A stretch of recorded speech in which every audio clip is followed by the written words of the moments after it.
নমস্কার আমার প্রিয় দর্শকবৃন্দ, শেষমেশ তোমাদের ব্যাঙ্ক অ্যাকাউন্টে কি আদেও টাকা ঢুকবে? এই মুহূর্তে দাঁড়িয়ে কোনো অ্যাপ্লিকেশনের স্ট্যাটাসে যাদের পরিবর্তন ঘটেছে, যাদের পরিবর্তন আনস্টিল, প্রত্যেকটা স্টুডেন্টের নিয়ে আজকে গুরুত্বপূর্ণ কিছু ভিডিও কথা বলবো। প্রথম থেকে শেষ অবধি ভিডিওটা দেখতে চাইলে ভিডিওটা দেখো। চ্যানেলে নতুন হয়ে থাকে চ্যানেলটাকে সাবস্ক্রাইব করতে ভুলবে না, কারণ তোমাদের ব্যাঙ্ক অ্যাকাউন্টে টাকা ঢোকানোর যে প্রতিশ্রুতি বা যে প্রতিজ্ঞা আমি নিয়েছিলাম, সেই প্রতিজ্ঞার জন্যই আমি তোমাদের জন্য এগিয়ে এসেছি। আজকের যে ভিডিও, সেই ভিডিওর মূল মোটিভ এবং উদ্দেশ্য একটাই, ব্যাঙ্ক অ্যাকাউন্টে ঢোকানো টাকা। প্রবলেমটা কোথায়? প্রবলেম হচ্ছে যে ফান্ড তোমাদের জন্য রিলিজ হওয়ার কথা ছিল, সেই টাকাটা অন্য জায়গায় ব্যবহার করা হয়ে গেছে। কিন্তু এই জায়গায় দাঁড়িয়ে আগস্ট মাসে সম্পূর্ণরূপে এসবিএম সিম স্কলারশিপের পোর্টাল বন্ধ হয়ে যায়। তাহলে কি আগস্ট মাসের একদম শেষ অবধি স্যার পোর্টাল খোলা থাকবে এবং সেই পোর্টাল থেকে কি আমরা টাকা পাবো? প্রত্যেকটা বিষয় স্যার একটুখানি আমাদের বলুন, প্লিজ গাইড করুন স্যার। আগের ভিডিওগুলোতে আপনি কি বলেছেন আমরা কিছু শুনতে পাইনি, সেটা আমার fault. I am sorry for that all the students in community.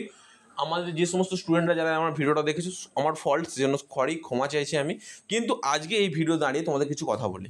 যাদের অ্যাপ্লিকেশন মেনলি রিজেক্ট হয়ে গেছিলো, তোমরা তোমাদের অ্যাপ্লিকেশনের প্রোফাইলগুলো ঠিকঠাক করে রাখো। অ্যাপ্লিকেশন রিজেক্ট হলে তুমি ডাইরেক্টলি এসবিএমসিএম পোর্টালে চলে যাও। এখন বর্তমান মুহূর্তে যদি রিজেক্ট হয়ে থাকে, যে কোনো কারণে তুমি এসবিএমসিএম পোর্টালে চলে যাও, গিয়ে তোমার প্রোফাইলগুলো ঠিকঠাক করে রাখো, যাতে তোমার সে অ্যাপ্রুভ হয়ে যায়। ব্যাস, এই অ্যাপ্রুভ হওয়ার কাজটা তুমি যদি সঠিকভাবে করতে পারো, তাহলে তোমার ব্যাঙ্ক অ্যাকাউন্টে অবশ্যই টাকা ঢুকবে। আজ না হলেও দুদিন পর। আমি কথাটা কি বোঝাতে পারলাম? ধরো কোনো কারণে তোমাদের প্রোফাইলটা চেঞ্জেস হচ্ছে না, কেন হচ্ছে না এই ব্যাপারটার রিজনটা আজ তোমার সামনে দাঁড়াচ্ছি। শোনো, এখন সামনে চলে আসছে কি একটা ভোট। সেই ভোটটাকে কেন্দ্র করে এখন শুধুমাত্র যে জনগোষ্ঠী ভোট দেবে, বেশিরভাগ যে সমস্ত মা বোনেরা ভোট দেবে, তাদের এখন মন খুশ করার জন্য তাদের টাকা দেওয়া হচ্ছে। কন্যাশ্রী, রূপশ্রী, যুবশ্রী থেকে শুরু করে, বা ধরো এই লক্ষ্মী ভাণ্ডার বলো, বা এই যে ধরো আমাদের কৃষক বন্ধু থেকে শুরু করে অন্যান্য প্রকল্পে কিন্তু টাকা দেওয়া হচ্ছে প্রচুর পরিমাণে। কিন্তু আমাদের এই স্কলারশিপ ডিপার্টমেন্টে টাকা দেওয়া সম্পূর্ণ বন্ধ আছে।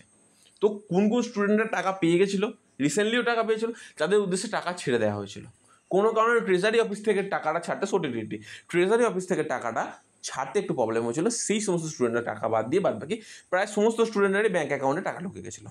তো বর্তমান দিনে দাঁড়িয়ে স্যার আমি তাহলে কী করতে পারি? স্যার দেখো, যে রাজ্যে চপ শিল্প একমাত্র প্রধান শিল্প, সেই রাজ্যে তোমরা টাকা পাবেই গ্যারেন্টি। চপ বিক্রি হলে তোমার টাকা দিতে হবে। তো এবার আসল কথা আসি। ধরো দেখা যাচ্ছে যে সমস্ত স্টুডেন্টের কোনো কারণে অ্যাপ্লিকেশান রিজেক্ট হয়েছিল, রিজেক্টের পরিবর্তন হয়ে গেল, চেঞ্জেস ঠিক আছে, সব ঠিক আছে, নো প্রবলেম। তো তারা এখন বর্তমান মুহূর্তে কী কী করতে পারো? তোমাদের মনে কী কী প্রশ্ন আসছে, সেই প্রশ্নগুলো আমাকে একটু ডাউটটা আমাকে বলো, আমি ডাউটটা ক্লিয়ার করার চেষ্টা করছি। আমি তোমাদের এটাই বলবো, কোনো রকম কোনো সমস্যা নেই তোমাদের। তোমাদের টাকা ব্যাঙ্ক অ্যাকাউন্টে ঢোকানোর যেমন একটা গুরুত্বপূর্ণ ব্যবস্থা করেছিলাম, সেহেতু তোমাদের টাকা ব্যাঙ্ক অ্যাকাউন্টে ঢুকছে। শুধুমাত্র কিছু সংখ্যক স্টুডেন্টেরই ব্যাঙ্ক অ্যাকাউন্টে টাকা ঢুকবে না, মানে যারা এলিজেবল না। মানে ধরো আমি বলতে চাইছি কারা কারা এলিজেবল না, আগে প্রথমে মন দিয়ে শুনে নাও। যে সমস্ত স্টুডেন্ট পশ্চিমবঙ্গের বাসিন্দা নয়, তারা এই স্কলারশিপের জন্য ফার্স্ট এলিজেবল না।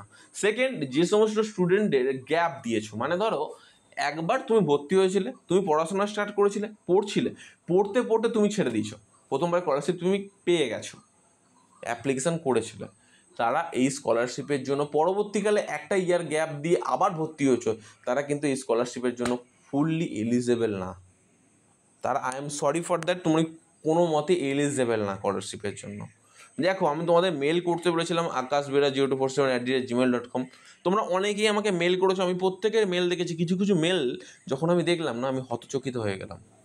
কিছু মেল আমি যখন খুলে দেখলাম অ্যাপ্লিকেশান আইডি ফরওয়ার্ড করতে, যে স্যার আমার বাবা মারা গেছে, স্যার আমার সংসারের দায়িত্বটা সম্পূর্ণরূপে আমার উপর চলে এসেছে, স্যার আমি কোনো একটা প্রতিষ্ঠানে কাজে ঢুকে গেছি, স্যার পশ্চিমবঙ্গের অবস্থা তো জানেন স্যার, মাত্র 9,000 টাকা ইনকাম করি, আমার একটা ছোটো বোন আছে, সে এখন গ্র্যাজুয়েশনে পড়ছে, স্যার আমি মাস্টার ডিগ্রিতে ভর্তি হয়েছিলাম, স্যার আমি আমার এই সিভিটা নিয়ে যে কোনো কোম্পানিতে গেছিলাম, সেখানে 8-9 হাজার টাকার উপর দেয়নি, 12 ঘন্টা কাজ করাচ্ছে স্যার। স্যার আমি এই মুহূর্তে এসবিএমসিএম স্কলারশিপের টাকাটা পেলে আমি আমার ফিনান্সিয়াল কন্ডিশান থেকে একটুখানি উঠে আসতে পারবো এবং পড়াশোনাটাকে ভালোভাবে ক্যারি করতে পারবো স্যার। আমি বই কিনতে পারছি না স্যার। স্যার আমার ফ্যামিলি কন্ডিশন খুব খারাপ স্যার, আমি নদিয়ার জায়গায় বা বাঁকুড়া, বীরভূম জেলায় বসবাস করি স্যার, আমাদের চাল ভেঙে গেছে স্যার, এত পরিমাণে বৃষ্টি হয়েছে, সেখানে বৃষ্টিতে আমাদের ঘর ডুবে গেছে স্যার, আমাদের এই টাকাটা পেলে স্যার আমি কিছু হলেও খেয়ে পড়ে বাঁচতে পারবো স্যার। আমার স্যার কিছু টাকার খুবই প্রয়োজন স্যার বই কেনার জন্য।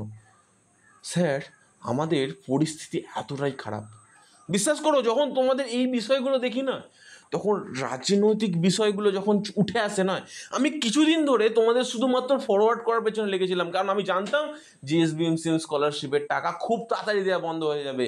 এবং কিন্তু সম্পূর্ণটা ঘটলো আলাদা ব্যাপার। এখানে ঘটলো এক রাজনৈতিক অমীমাংসিত খেলা, যে খেলার শিকার হলে তোমরা।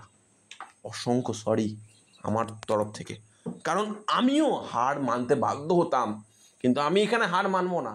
তোমাদের সাথে আমি আছি, আমিও দেখতে চাই তোমাদের ব্যাংক অ্যাকাউন্টে কারা টাকা দেয় না।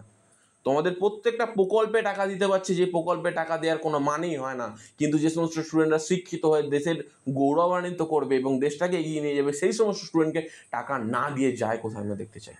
কত দিনে টাকা দেয় আমিও সেটা দেখতে চাই। শুধু একটাই কথা বলবো, তোমার প্রোফাইলটা যদি সেরকম হয়ে থাকে, যে কোনো ফ্রড বা এইচ অ্যাপ্রুভ স্যাংশন যে কোনো কিছু হয়ে থাকে, তুমি শুধুমাত্র একটা মেল করে দাও akashbiraj24/gmail.com। তোমাদের যে কোনো প্রবলেম হয়ে থাকে, সেই প্রবলেমগুলো আমি একের পর এক রিয়েলাইজ তুলছি, একের পর এক ভিডিওতে বলবো। তুমি যদি পারো বন্ধুদের মধ্যে ভিডিওটা শেয়ার করো, কারণ এই ভিডিও তোমাদের শুধু প্রোফাইলটা তুমি ঠিক করে রাখো, বাদ বাকি টাকা না দেয় আমি কী করে দেখতে চাই।